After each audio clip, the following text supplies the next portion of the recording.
Hello all my beautiful viewers and lovely friends, सभी का स्वागत है एक बार फिर से। आज मैं आप सबके साथ शेयर करने जा रही हूँ हेल्दी फ्रूट्स के बारे में कुछ बातें। तो सबसे पहले फ्रूट्स तो हेल्दी होते ही हैं, लेकिन अगर ये ऑर्गेनिक ढंग से उगाए गए हों तब तो इनकी बात कुछ खास ही हो जाती है।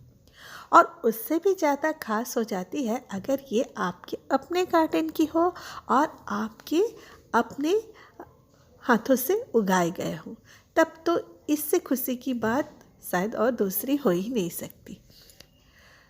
फ्रूट्स हेल्दी तो होता ही है, लेकिन ऑर्गेनिक ढंग से अगर हम उगाते हैं तो उनका जो गुणवत्ता है वो और भी ज़्यादा बढ़ जाती है। बहुत सारे फ्रूट्स को आप इजीली अपने गार्डन में, अपने टेरेस में उगा सकते हैं।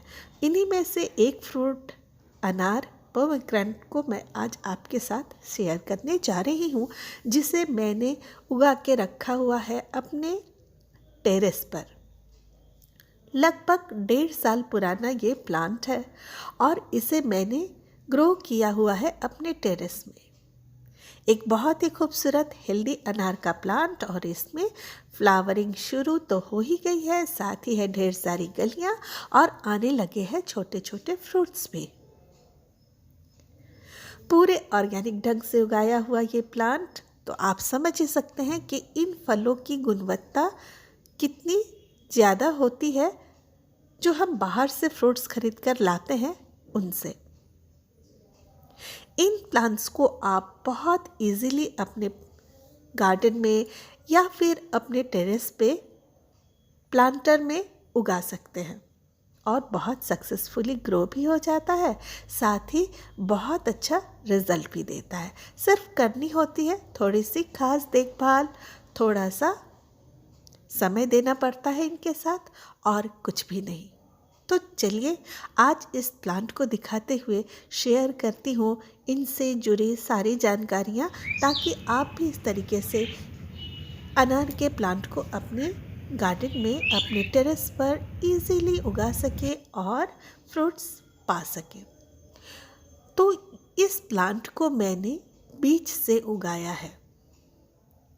मुझे उम्मीद तो नहीं थी कि ये इतनी जल्दी फ्लावरिंग और फ्रूटिंग करने लगेगा, लेकिन ये 1.5 साल लगभग हुए हैं या 1-2 महीने ज़्यादा हो रहे होंगे, और इसमें इस तरीके से फ्लावर्स और फ्रूट्स आना शुरू हो गए हैं। कुछ खास देखभाल करना पड़ता है। वाटरिंग इसको हमेशा सही ढंग से करना पड़ता है, पूरा पानी देना पड़ता है। और अभी चूँकि इसमें फ्रूट्स और फ्लावर्स आ रहे हैं, कलियाँ आ रही हैं, तो पानी बिल्कुल देना पड़ता है, क्योंकि इस अनार के प्लांट को मॉइस्ट मिट्टी पसंद है। इसे ड्राई हो जाने से इसके फूल और फल झड़कर गिर जाएंगे। तो इनकी मिट्टी को मॉइस्ट बनाकर रखना बहुत ज़रूरी है। खासकर जब हम टेरेस पर उगाते हैं तो हमें इन बातों का कुछ खास ध्यान रखना पड़ता है। इसके अलावा आपको इसकी मिट्टी हल्की रखनी होती है। ये मिट्टी आप जितनी हल्की रखेंगे, ये प्लांट उतने अच्छे से ग्रो करेगा। इस प्लांट को देखकर आप नहीं कह सकते कि ये टेरेस पर पॉट में उगाया हुआ है। इतना घना, इतना ग्रीन और इतने सारे कलियों के साथ और फ्रूट्स के साथ ये प्लांट है। लाल रंग के ये फूल बड़े ही खूबसूरत लगते हैं। इन्हें आप जितना देखेंगे उतना ही आपको देखने का मन करेगा, और इनकी कोमल पत्तियां भी हल्की लालिमा को लिए हुए होती है, तो ये प्लांट यूं भी देखने में बहुत खूबसूरत लगता है।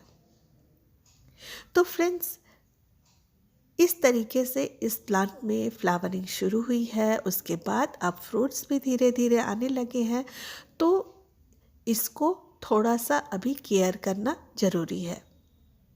मिट्टी को तैयार करने के लिए थोड़ा सा तैयारी करें, थोड़ा अलग ध्यान दें।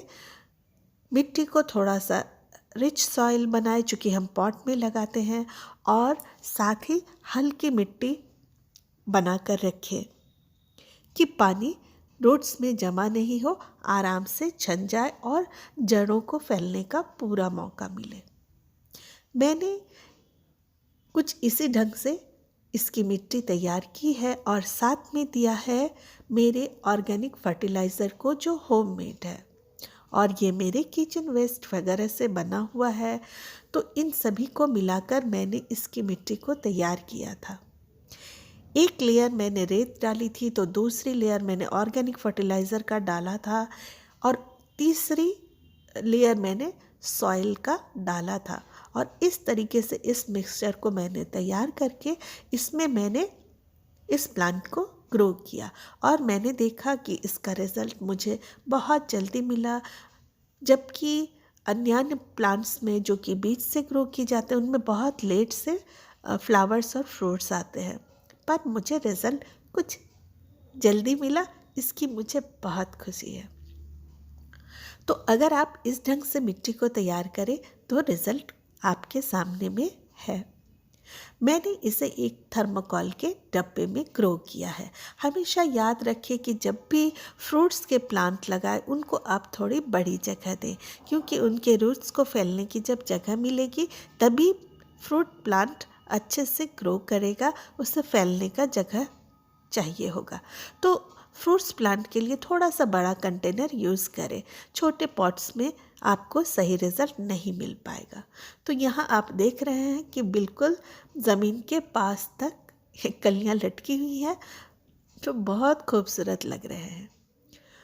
तो ये इन चीज़ों के अलावा आप एक चीज़ का और ध्यान रखें कि जब भी फ्रूट प्लांट लगाएं, खास करके अनार के प्लांट को पूरे धूप में लगाएं, क्योंकि पूरा सनलाइट इस प्लांट को मिलना ज़रूरी है।